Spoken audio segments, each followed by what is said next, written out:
حلقة جديدة من سلسلة الإعلانات اللي هي بدون أجر في سلسلة هحكي عنك. اتفقت إن أنا مش هعمل إعلانات، لكن لو في حاجة تفيد الناس وتفيد المجتمع هتكلم عليها لوجه الله تعالى. في سلسلة بيقولوا ايه في A4M، وأنا فاكرة نفسي كده بنقل الكلام الجديد اللي لسه ما حدش عارفه في الدنيا كلها، اللي بيتقال طالع من أمريكا لسه طازة. فبقول للناس إنه في حاجة اسمها سايكيديلكس، وفي حاجة اسمها مايكرو دوزنج للكتامين، اللي هو دواء اصلا تخدير، بس المايكرو دوزنج بيساعد في علاج الاكتئاب واللي هي ما بعد التروما والحاجات اللي زي كده. المهم يعني انه تواصلت معايا مشكوره استاذ الدكتوره دينا عبد الغني، استشاري الطب النفسي في جامعه حلوان، وقالت ان هي عندها بتشتغل بالدواء ده، وهو مشكلته ان هو غالي شويه. فانا قلت لها لا، ده احنا لازم نقول للناس، لانه لو انا عندي ربنا يحفظ عمر يا رب ويحفظ كل عيال عيل عنده ريزيستنت ديبريشن، انا اعمل اي حاجه علشان اساعده. وبالمناسبه لسه ايلون ماسك قايل ان هو بيستخدم الكتامين وان هو فرق معاه جامد جدا جدا بالدوزز القليله.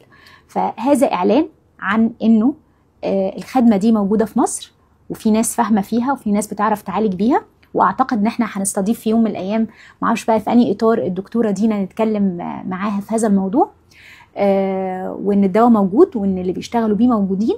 قد يكون غالي، ولكن حقيقي انا في العياده جالي كتير حالات ريزيستنت ديبريشن، وعندهم امل كبير في الطب الوظيفي، وعندهم امل كبير في ان احط سبلمنتس، وخدوا كل الادويه اللي في الدنيا، والحقيقه بقف عاجزه قدامهم وقدام عيله كامله حياتها واخده فرشه سودة كده علشان فرد غالي من افراد العيله الدنيا ظلمت معاه. فانا فرحت قوي قوي قوي ان الدواء ده موجود في مصر، وان في ناس يعني اساتذه بيعرفوا ان هم يعني يشتغلوا بيه ويظبطوا جرعاته وحاجات زي كده. فحبيت اتكلم عنهم واحكي عنهم، وهحط لكم يعني الكونتاكت بتاع وات ايفر العياده، او ازاي نوصل للدكتوره دينا لو عندنا حاله ممكن تستفيد من الكتامين بالمايكرو دوزنج، اللي هو العلم الجديد اللي بنسميه سايكيديلكس. حاجه ملهاش دعوه بتخصصي خالص، عمرها ما هتبقى في يوم من الايام حاجه بستخدمها للعلاج، عشان كده بعلن عنها بقلب جامد وبقول انه لوجه الله تعالى. صباحكم فل.